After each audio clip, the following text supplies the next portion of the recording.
Alright, imagine this. You've just signed up for submarine duty in the middle of World War II. Maybe you were inspired by the posters that said, "Join the silent service." Or maybe you drew the short straw and someone else got the comfy Navy job in Hawaii. Either way, you're here now, standing on a dock, staring at what looks like a long, black metal cigar floating in the water. It's a US submarine, probably a Gato class or Balau class. She's about 300 feet long, but don't let that fool you. It's not exactly roomy inside.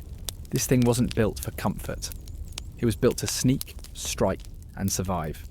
And somehow she's supposed to carry almost 80 guys, plus all the food, torpedoes, and spare parts needed for a couple months at sea.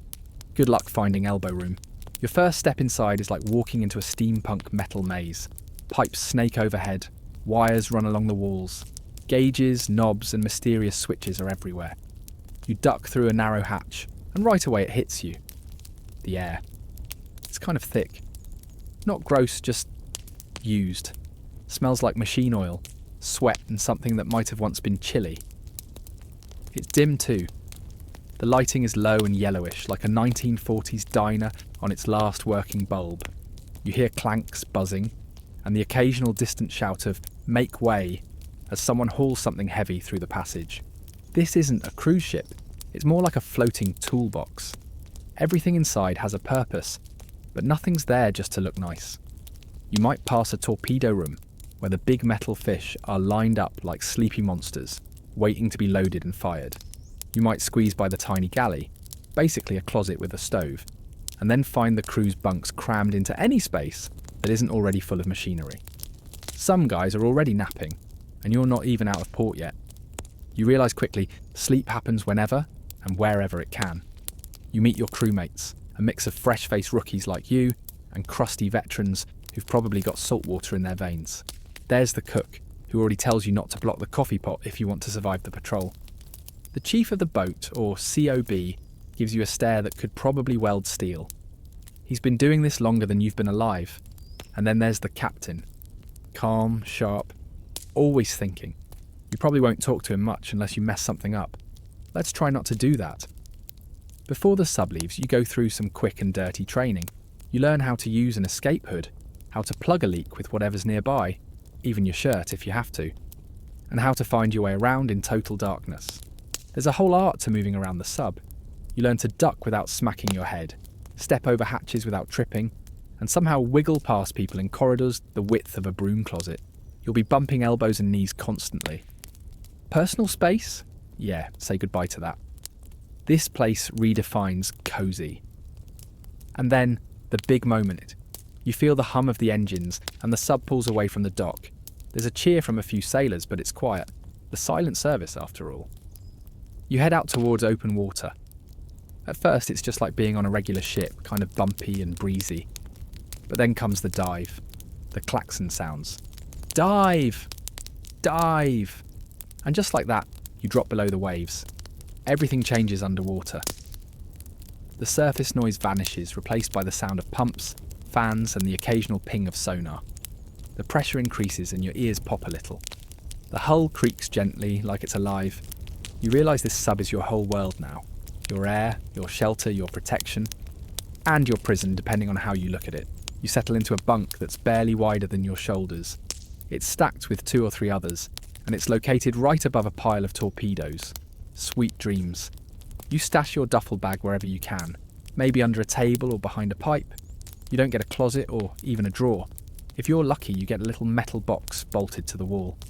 And don't expect to change clothes much. Laundry's not really a thing here. You wear the same stuff until it starts sticking to you, and even then you might keep wearing it. The crew runs in shifts, 4 hours on, 8 off around the clock. There's no night or day underwater, just red lights at night to help preserve night vision, and white lights during the day, whenever that is. You'll lose track of time fast. Some guys don't even bother asking what day it is. Just, when's my next watch, and is the coffee still hot? The weirdest part? After a while, the sub doesn't feel so strange. You start learning the smells, the sounds, and the routines. You know when something's normal and when something's off. You get used to the guy who snores like a dying engine. You learn where the best hiding spot is if you just want 5 minutes alone. And you realise that as uncomfortable as it is, this place is also one of the most advanced, deadly machines ever built. You're riding inside a shark made of steel. Life on a World War II submarine wasn't easy. It was cramped, hot, loud and full of danger. But it was also full of purpose. Every man on board had a job, and they all counted on each other. There wasn't room for slacking. You might be elbow to elbow with the same guy for 60 days, but when things went wrong, that same guy might save your life. So welcome aboard. You're now part of the silent service. Just remember, don't block the coffee pot, don't steal someone's towel, and always know where the nearest hatch is. Because out here, it's just you, your crew, and a whole lot of deep water. Alright, so now that you are officially part of the crew, it's time to get real about your new lifestyle. Living on a World War II submarine isn't like moving into a tiny house. It's more like volunteering to live inside a sweating, creaking sardine can that dives underwater and hopes not to explode. From the moment you settle in, you start to realise just how tight things are. If you reach out both arms in the hallway, there's a good chance you'll touch both walls. You'll be brushing shoulders, knees and egos with the same guys for weeks. You can't walk 5 steps without someone needing to scoot, duck or suck in their gut. There's just no space. Now let's talk about temperature. Submarines weren't exactly climate controlled back then. It gets hot, really hot, especially down in the engine room, where it can feel like you're crawling through a giant toaster oven powered by diesel fumes and regret. In the tropics, it's common for temps to hit over 100 degrees down below. And since showers are rare and laundry is practically non-existent, it doesn't take long before everyone smells like a weird stew of sweat, machine oil, and whatever canned mystery meat was for lunch. And somehow your nose just gives up and stops noticing after a while. It's probably self-defense. Oh! And the noise, it's never fully quiet down there. Ever. There's the steady hum of the motors, the clank of pipes, the hiss of steam, and that occasional thunk from somewhere behind a wall that no one talks about. Even when things are going well, the submarine sounds like it's thinking very hard about something dangerous. Some guys say they got used to the noise, found it comforting even, like a weird lullaby of metal and motion. Others just stuffed socks in their ears and hoped they didn't miss anything important. Then there's sleep, or at least what they called sleep. You get assigned a bunk, but let's use the word assigned loosely. Some guys had to hot bunk, which means sharing a bed with someone who's on the opposite shift. One guy sleeps while the other works, and then you swap. The bed's still warm when you crawl in. Not cosy warm, just awkward warm, like shaking hands with someone who just used your towel. You never get used to that. Your bunk might be wedged next to a torpedo, under a pipe that drips, or above a loud valve. You learn to sleep through almost anything, and when you finally do pass out, it's usually with one boot still halfway on. Everything down here runs on a strict schedule. The submarine operates 24/7, with crews rotating in shifts. 4 hours on watch, 8 hours off. But your off hours aren't all free time. You might have to clean something, fix something, or help move something heavy through a space designed for squirrels. Cleaning was constant. Not for fun, more like survival. A dirty sub gets smelly fast, and even worse, it can become dangerous. A little grease in the wrong place, or a valve that didn't get wiped down, could mean disaster. So everyone cleaned. No one was too important to scrub the deck. And the bathroom situation. You might want to sit down for this. There were 2 toilets on board. 2. For about 80 men. And guess what? Those toilets could only be used under certain conditions.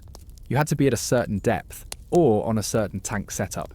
And every once in a while, someone would forget to follow the steps, and end up flooding the compartment with, well, you get the idea. They called that blowing it back. Let's just say if you did that, you wouldn't be getting invited to the poker table anytime soon. Speaking of which, off-duty time was precious and weird. With barely any room to stretch, guys got creative. Some read books, passed around old newspapers, or told the same stories 10 times. There were poker games, harmonica concerts, and epic arguments about baseball stats no one could verify. One guy might carve a little model ship, another might write love letters to a girl back home. And sure, maybe she was real. Maybe she wasn't. Hope is important in a tin can.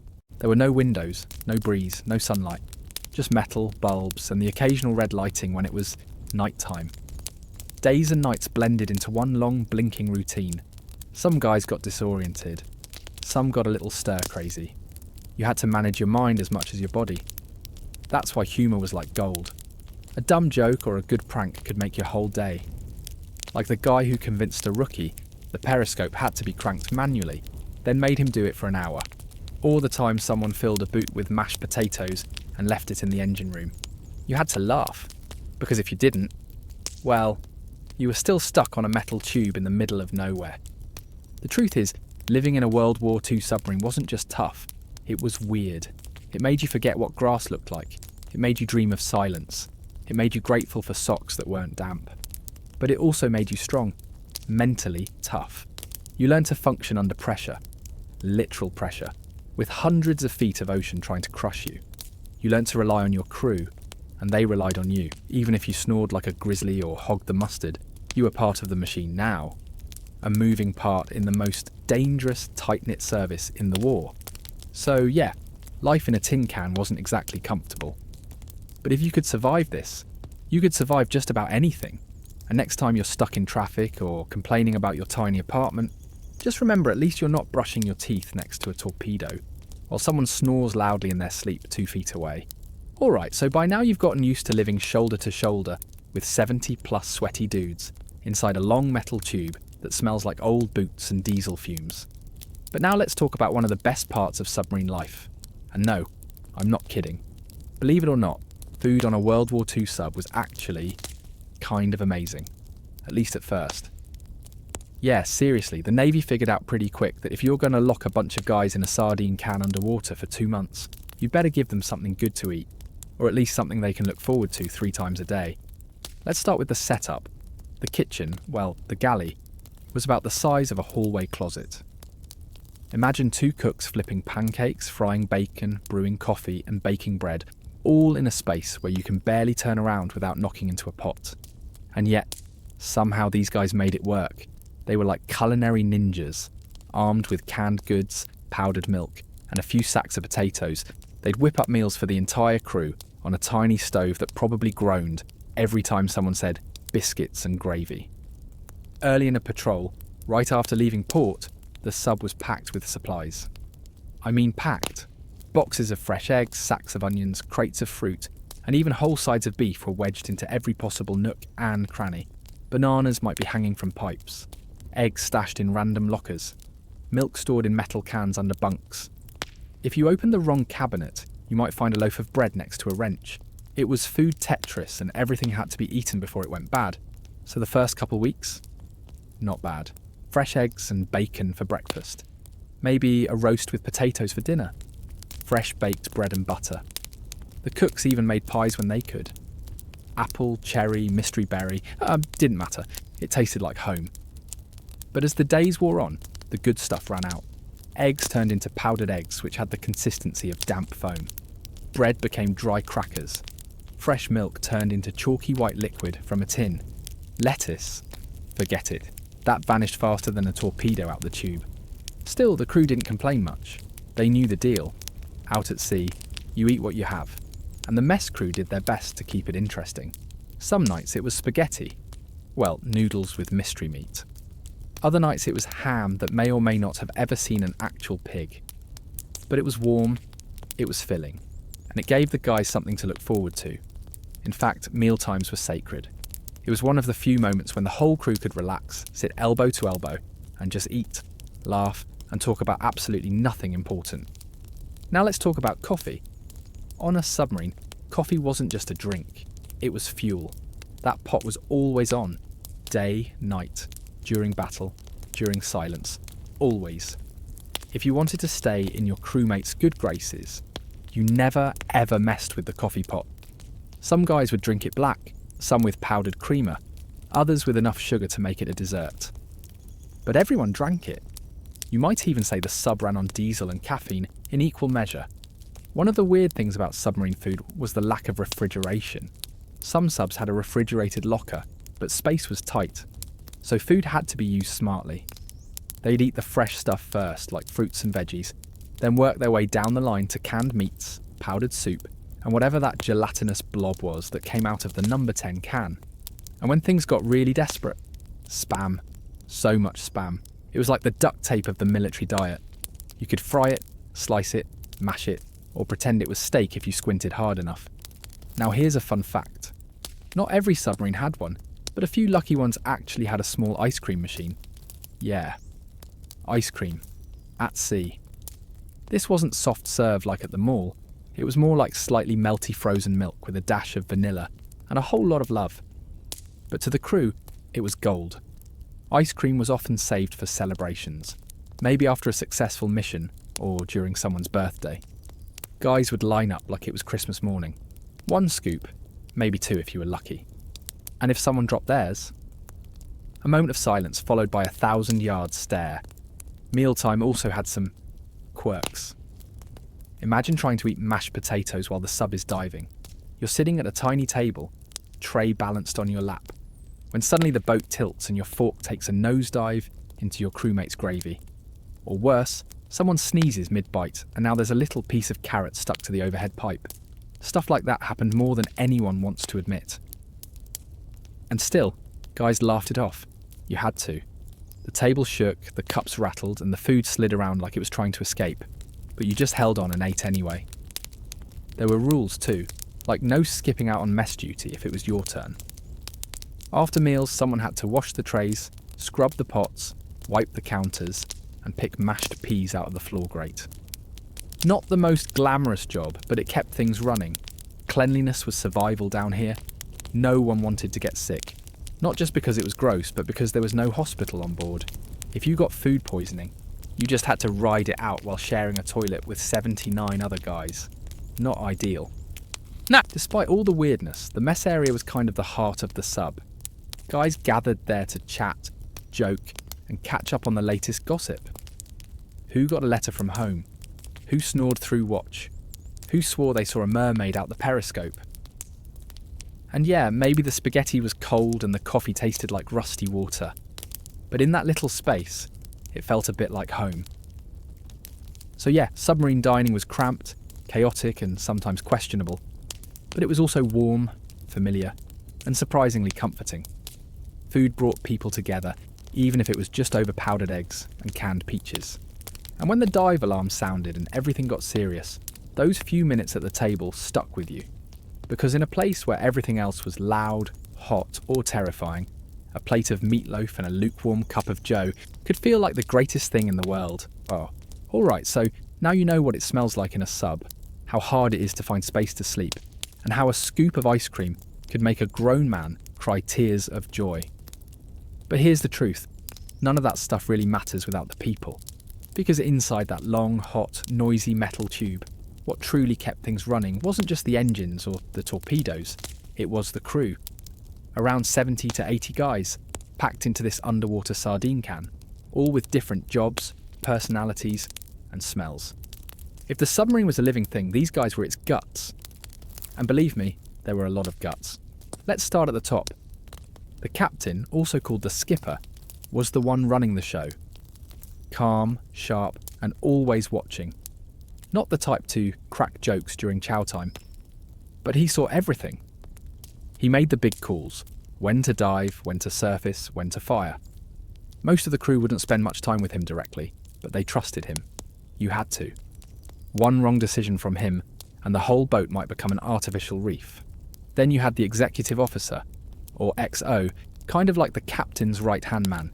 He handled the day-to-day stuff, making sure everyone was where they were supposed to be, handling reports, and occasionally scaring the pants off a guy who forgot to tighten a valve. The XO was usually stricter, more by the book, but every now and then he'd crack a dry joke that made the whole boat laugh for 10 minutes. Next up, the chief of the boat, or COB.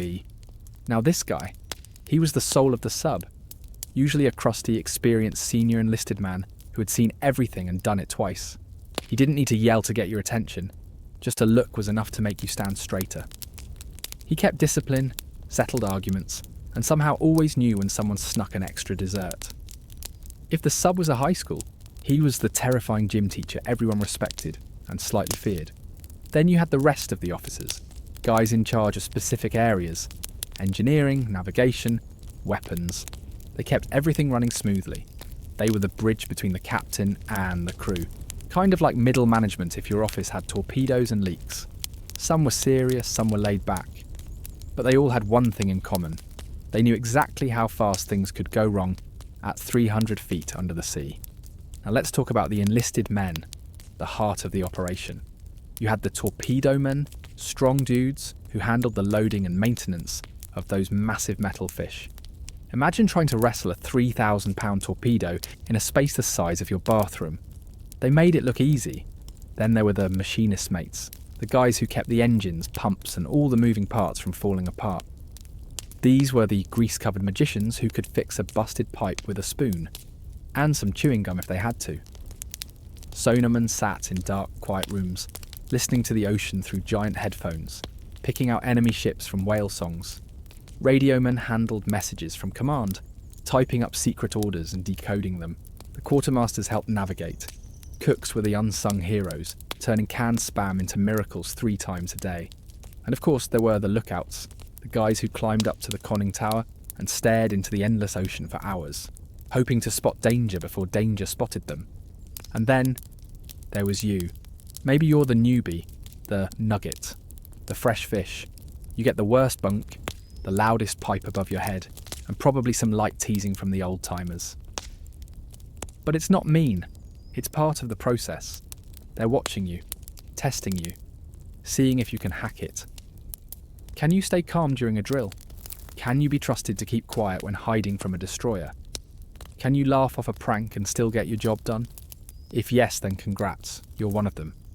Now here's the thing, when you cram that many guys into such a tight space for weeks at a time, stuff happens.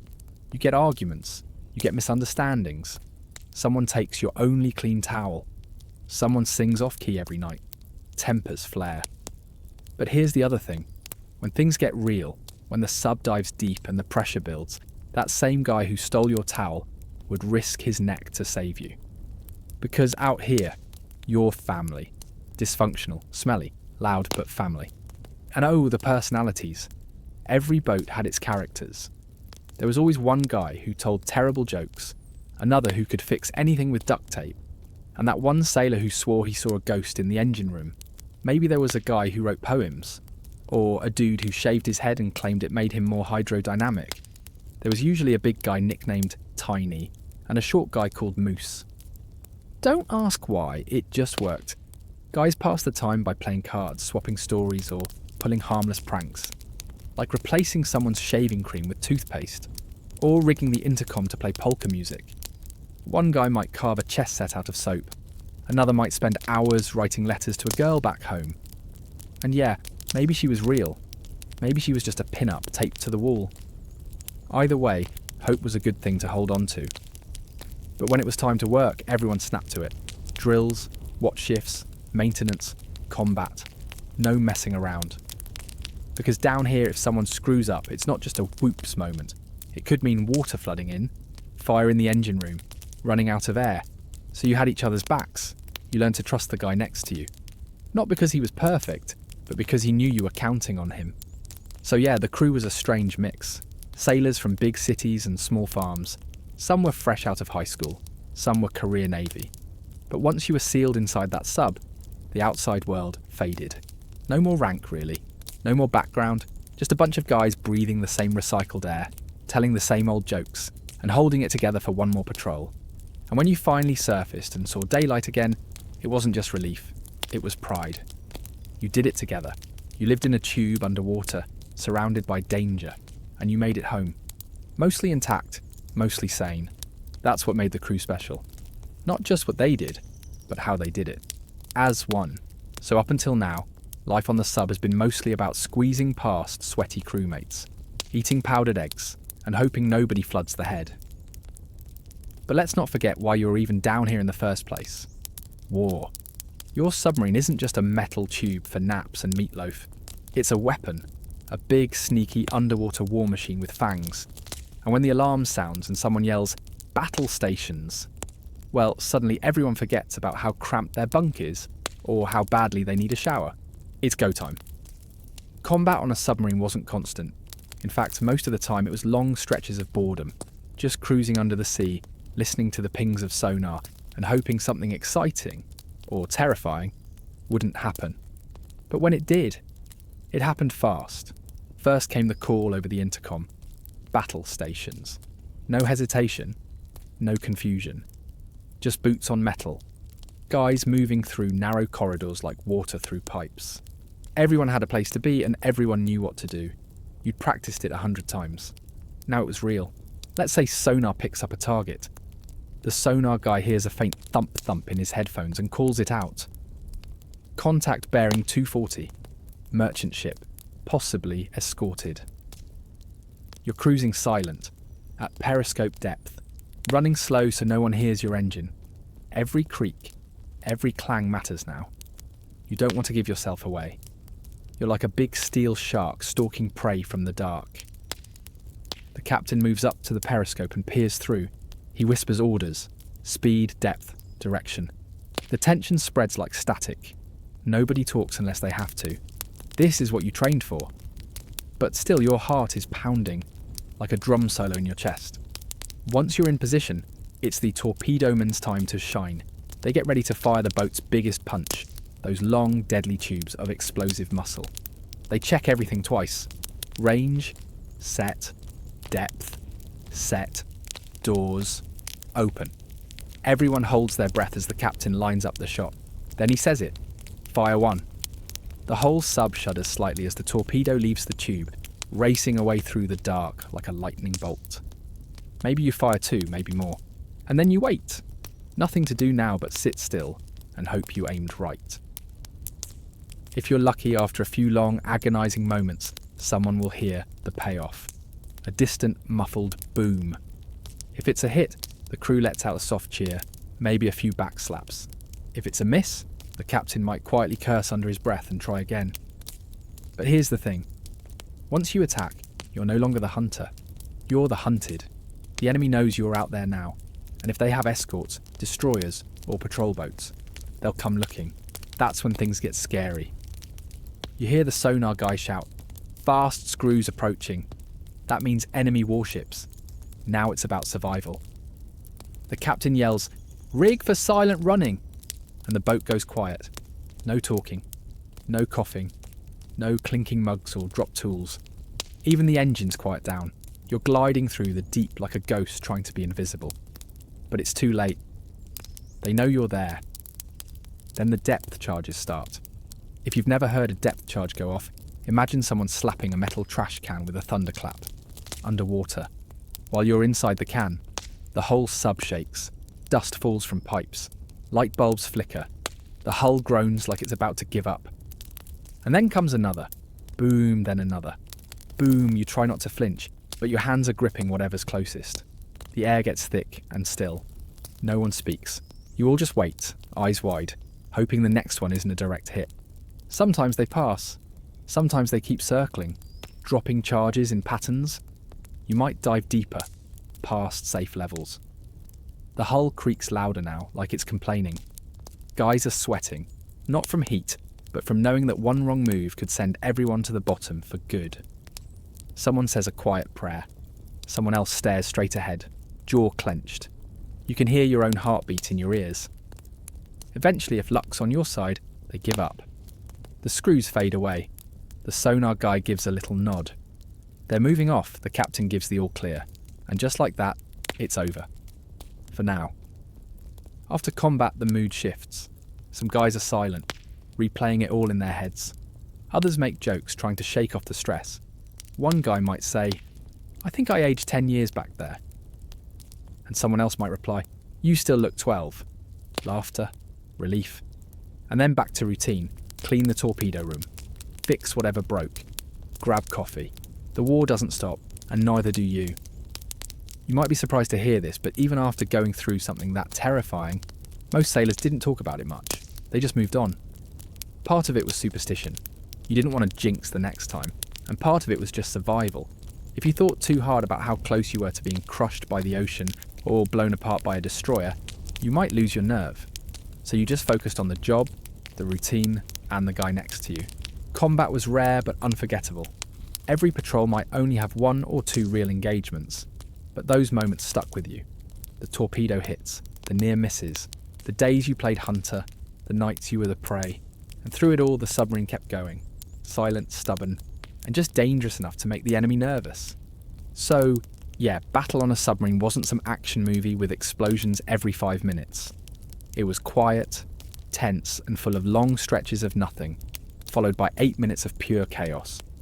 But when the dust settled, or rather when the bubbles cleared, those few minutes defined the whole mission. And the men who made it through came out tougher, sharper, and just a little more tired. After all the creaking hulls, shaking bulkheads, and trying not to cough during silent running, you'd think a submarine patrol was just one long string of stress wrapped in canned beans and diesel fumes. But every now and then, something kind of magical happened. You surfaced at night, and in those rare, peaceful moments, when the sub rose from the deep like a metal sea monster, poking its nose up for air, it felt like the ocean stopped just to breathe with you. Let's set the scene. It's around 0200 hours. The sub has been running submerged for most of the day, batteries running low. The skipper decides it's safe enough to surface and recharge. You hear the order, surface the boat, and the process begins. Ballast tanks blow. Air whooshes. You feel the sub gently rise like a tired whale gliding toward the surface. The deck tilts just a little. Then there's a loud hiss, the hatch creaks open, and in comes a rush of crisp, salty air. The difference is instant. After breathing the same stale air for hours, sometimes days, your lungs actually feel surprised. You take in a deep breath and it's like your body forgot what the real world smelled like. No more sweat and oil. Now it's fresh sea breeze. Maybe with a hint of brine and something distant. Like rain that hasn't fallen yet. Your head clears. Your nose twitches. You forget for a second you're even at war. Climbing out of the hatch, you step onto the deck. It's dark. No lights allowed except maybe a red one near the conning tower. But your eyes adjust. Above you, the sky stretches wide, endless, and packed with stars. Not just a few either. We're talking full-on, jaw-dropping starfield. No city lights out here to ruin it. Just the Milky Way draped across the sky like someone spilled a bag of diamonds over black velvet. It's so bright you can almost see by starlight alone. The ocean is calm tonight, smooth as glass. The only sounds are the quiet rumble of the diesels kicking in and the gentle splash of water sliding past the hull. Somewhere off in the dark, a flying fish breaks the surface and vanishes again. You might hear the distant squeak of dolphins playing nearby, or maybe even the eerie, slow chitter of whales far beneath. Out here in the middle of nowhere, the sea comes alive at night, but in a soft, whispery kind of way. Some of the crew joins you on deck. A lookout heads up to the periscope shears, scanning the horizon with binoculars. Someone lights a cigarette, carefully shielding the glow. Another guy just stands quietly, looking at the sky, maybe thinking of home. It's quiet, peaceful. Nobody talks much.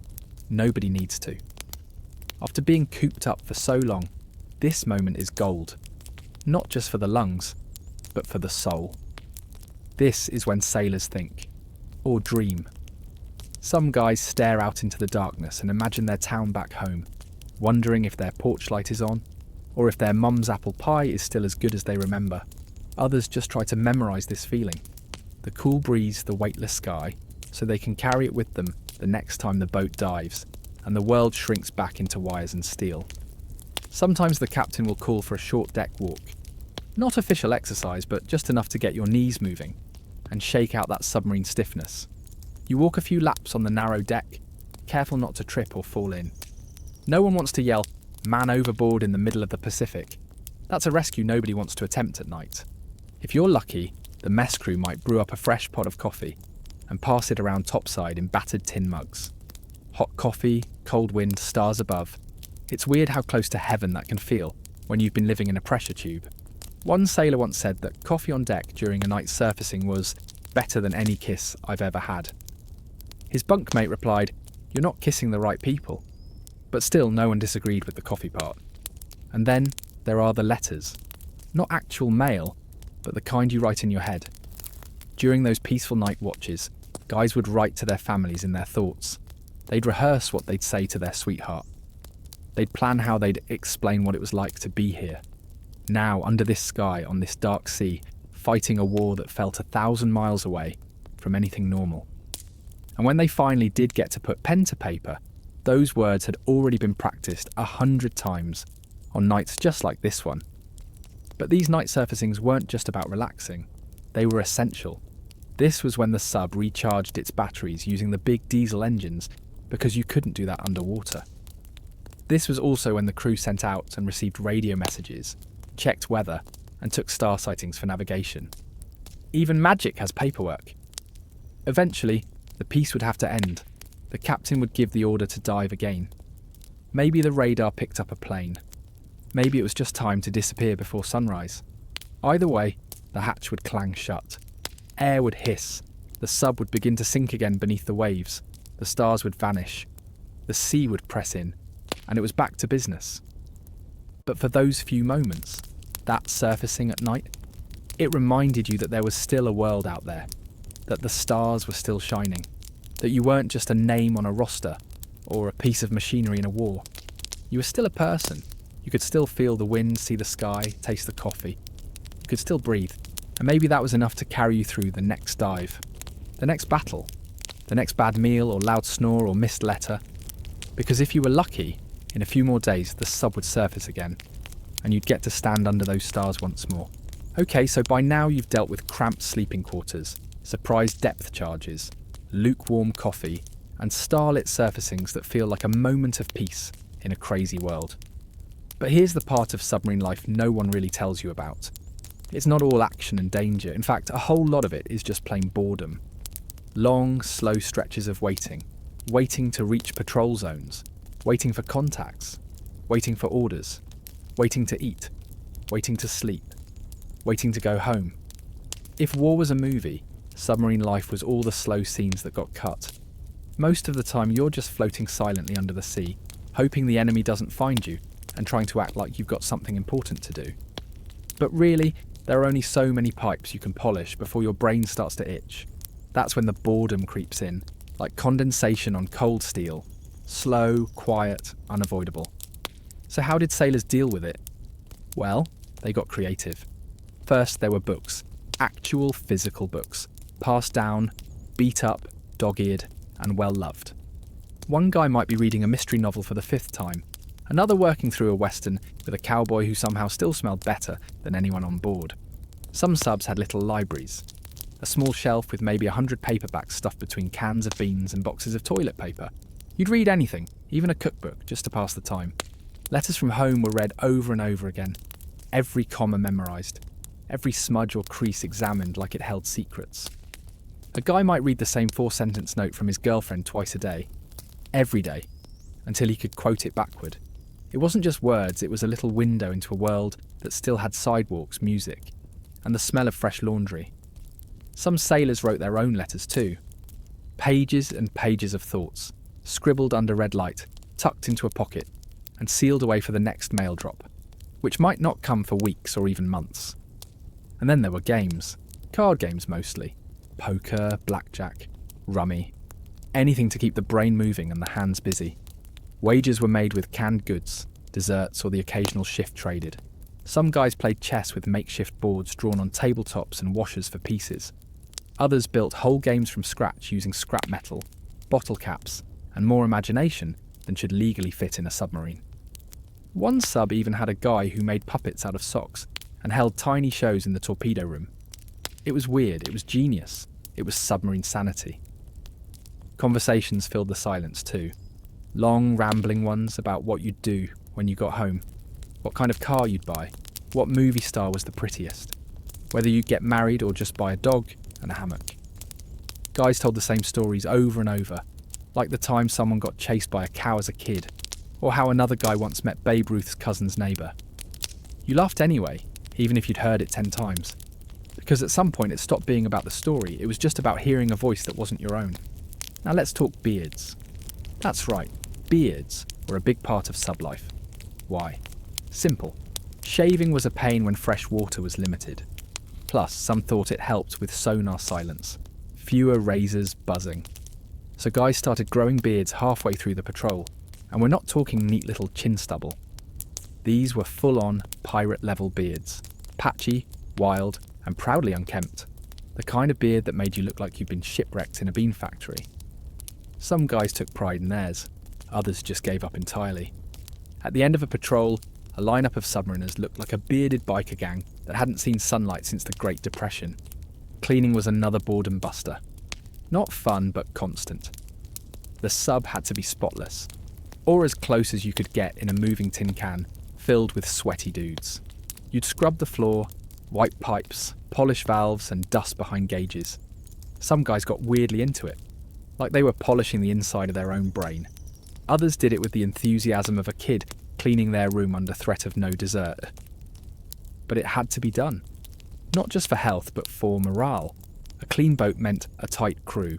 A tight crew meant a better chance of making it home. Every once in a while, someone would break out a musical instrument. Maybe a harmonica. Maybe a battered guitar that somehow survived the sea air. And for a few minutes the boat would have music. Simple, off-key, maybe a little sad, but real. A break from the buzz of machinery and the hum of tension. You'd see guys tapping their boots, nodding along, even humming. Music reminded everyone that there was still something beautiful out there, beyond the steel and sea. Time was funny on a sub. Without sunlight, you lost track fast.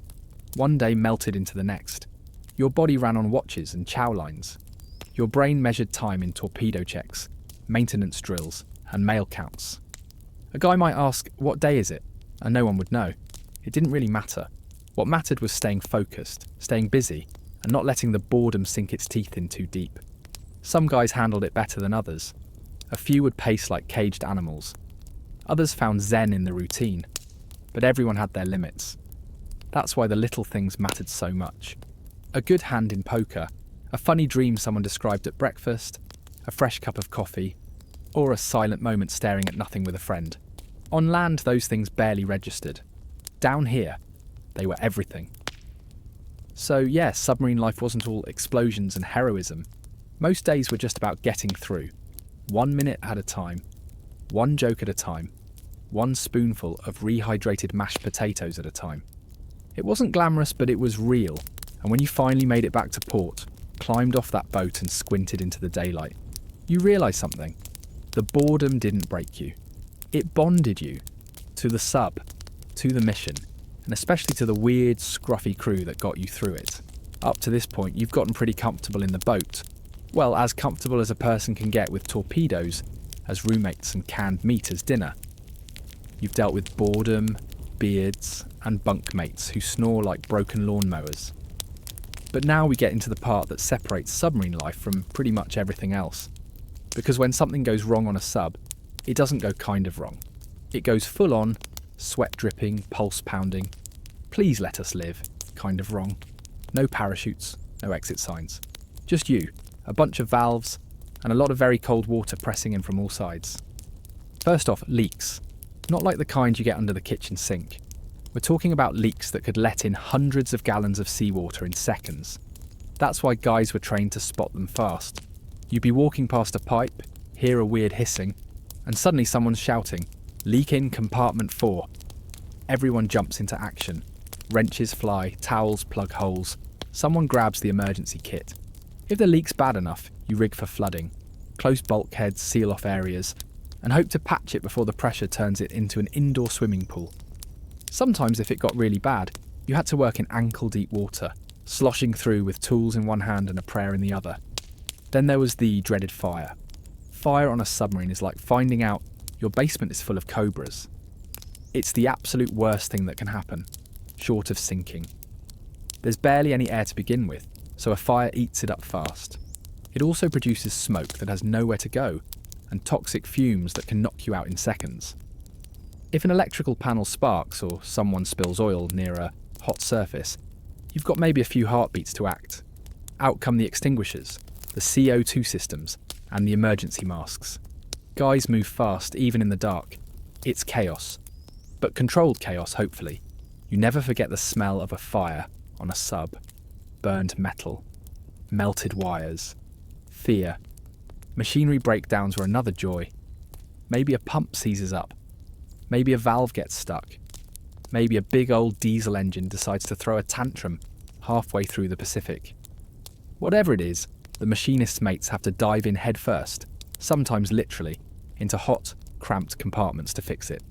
One sailor once spent 6 hours wedged inside a pipe tunnel with a wrench and a flashlight just to restart a cooling system. That's submarine love right there, if it didn't get fixed. Systems failed. Temperatures rose. Things got dicey. You didn't have backup engines or AAA to call. You had whatever was on board and whoever was smart enough to make it work. Sometimes it was the weapons that turned on you. Submarine torpedoes in World War II were, let's say, quirky. They'd misfire, go off course, sometimes circle back. Yeah, you heard that right. Early in the war, a few torpedoes were known to loop around and chase the very sub that launched them. You'd be sitting there, proud of your perfect firing angle, only to hear sonar say, "Sir, I think it's coming back." That's when panic set in, followed by wild evasive manoeuvres, sharp dives, and lots of sailors trying not to say the word oops. And then you had depth charge damage. Even if you survived a barrage without getting sunk, the sub often took a beating. Bolts loosened, panels cracked, gauges stopped working, water sloshed in weird places. The pressure hull might get bent ever so slightly. You'd hear strange new groans in the walls and start wondering if the boat was trying to tell you something. After a bad hit, the crew would spend hours checking every inch of the sub, tightening bolts, tapping pipes, whispering encouragement to the gauges. You'd want everything working before you had to dive again. Sometimes the problems were less dramatic, but still serious, like a toilet backfiring. Not joking. If someone flushed wrong, they could accidentally cause a pressure reversal that sent a mixture of seawater and other materials exploding back into the compartment. It happened, more than once, usually followed by loud swearing, emergency cleaning, and a very humiliated sailor who would never live it down. And of course the worst thing that could go wrong, running out of air. Not suddenly, but slowly. If the air purifiers failed, or CO2 scrubbers clogged, you'd feel it creeping in. Guys got headaches. Breathing got harder. The air felt thick, like soup. Some guys got loopy. Others just passed out. If help wasn't nearby or the systems didn't come back online, you were in real trouble. That's why the engineering team was treated like royalty. They weren't just fixing stuff, they were keeping you alive. But despite all that, despite the fires, floods, machinery fails, and torpedoes with bad attitudes, the crew held it together. Training kicked in.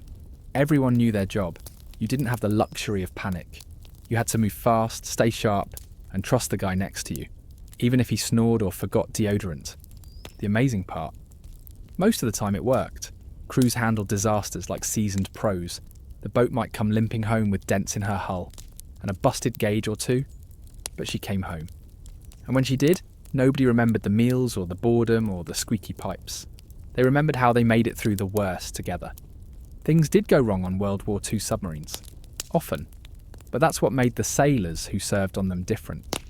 They didn't just fight the enemy, they fought the ocean, the machinery, the very boat they lived in, and somehow through all the chaos they kept going. There's something strange about being underwater for weeks. Time blurs, the days melt together, and the world you left behind starts to feel like something you dreamed. But then, just when you think the outside doesn't exist anymore, you get mail. A letter. A real one. Ink on paper. A tiny wrinkled sea-stained miracle pulled from a metal sack that made its way across oceans, through bases, and somehow found its way into your greasy, eager hands. In that moment the war doesn't disappear, but it gets quieter. Mail didn't show up often on a submarine. You couldn't exactly call Amazon down to periscope depth. If you were lucky, you'd stop at a forward base somewhere, maybe Pearl Harbor or Midway, and a sailor from the supply ship would show up holding a sack of mail like it was treasure. Because it was, guys swarmed the table like kids on Christmas morning, eyes darting across the envelopes, hunting for their names. Some walked away with 3 or 4 letters, others got none and tried to smile anyway. Getting a letter wasn't just about words, it was about proof. Proof that someone remembered you. That your world, the one with sidewalks and laughter and real beds, still existed. That back home, someone was thinking of you while you were sweating through your 5th watch shift, next to a rattling pump and trying to forget the smell of feet and diesel. One letter could carry you through the whole patrol. Sometimes the letters were light. A joke from your brother, a drawing from your kid, a grocery list from your wife, accidentally mailed, and somehow still the most beautiful thing you'd read all week.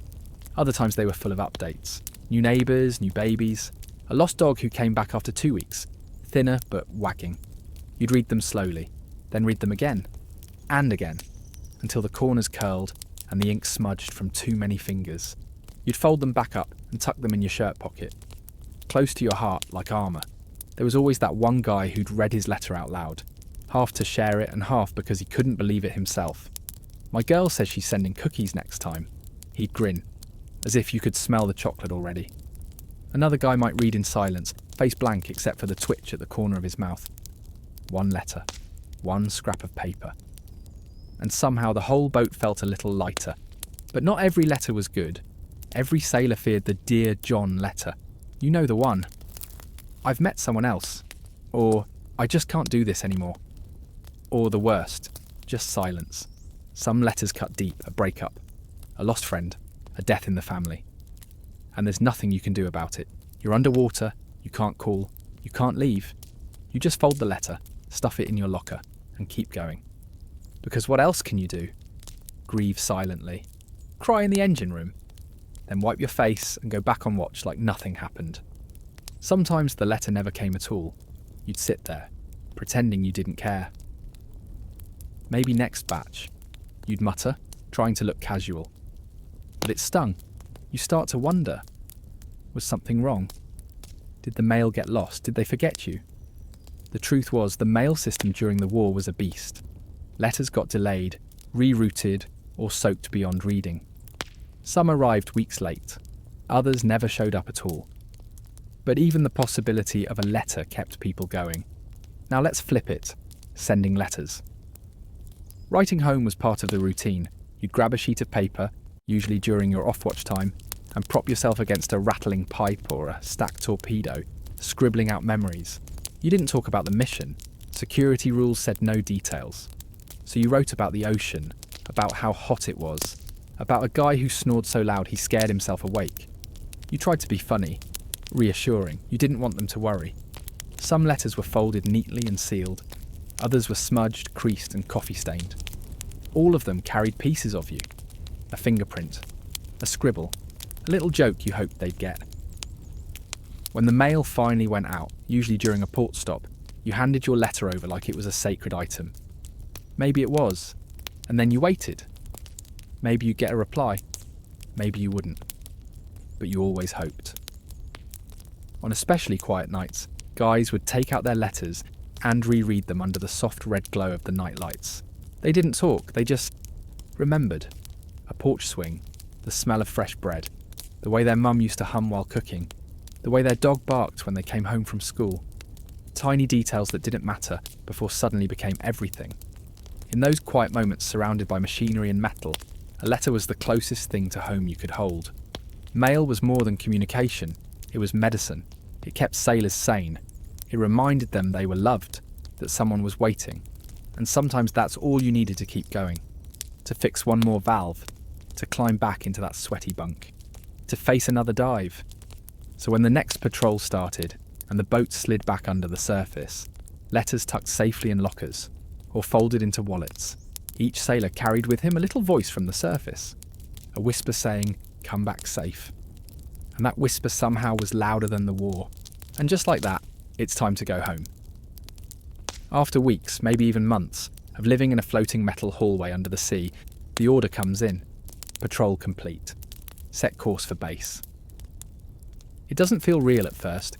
You're so used to the smell of oil and socks, to the hum of machinery and quiet tension, that the idea of sunlight and fresh air almost sounds made up. But the mood shifts.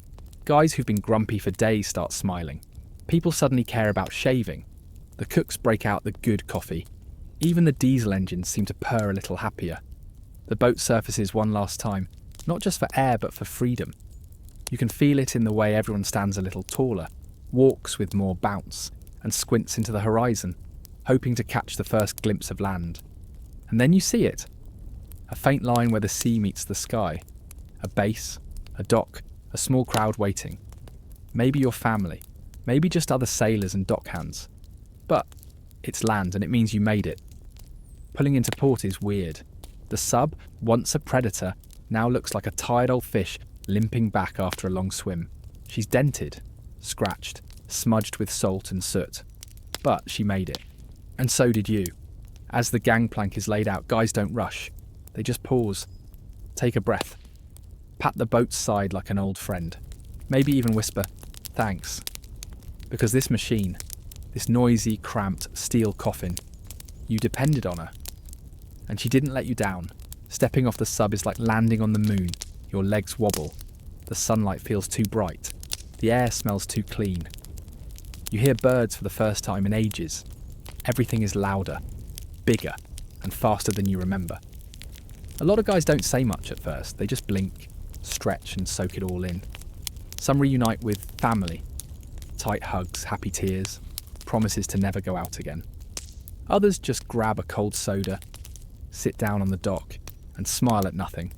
There's a ceremony maybe. Medals handed out. Commendations read. The captain gives a speech, short and solid. He says things like outstanding discipline and mission success and honour to serve. You clap, you nod. But in your mind you're back inside the boat, remembering the rattle of the pipes, the slap of cards on the mess table, the feel of your bunk swaying ever so slightly as the boat dove into the deep. Saying goodbye to the crew is harder than expected. These guys were your family, whether you liked them or not. You knew who snored, who talked in their sleep, who could fix anything with duct tape, and who made the best jokes under pressure. You shared fears, sweat, coffee, and a bathroom with no privacy. You saw each other at your worst and still had each other's backs. So when it's time to pack up and head off in different directions, there's a weird heaviness. Some guys re-enlist. They're lifers. They'll be back out there again in a few weeks. New patrol, new mission, same old steel tube. Others head home for good. College, jobs, families. A few will never talk about the sub again. Too many memories, too many ghosts. But all of them carry something with them that most folks on land will never understand. You take one last look at the sub before walking away.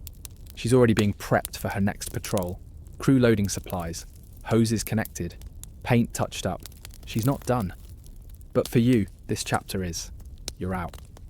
And even if you don't go back, a part of you will always belong to that deep, noisy world below the waves. Back home, everything feels too quiet.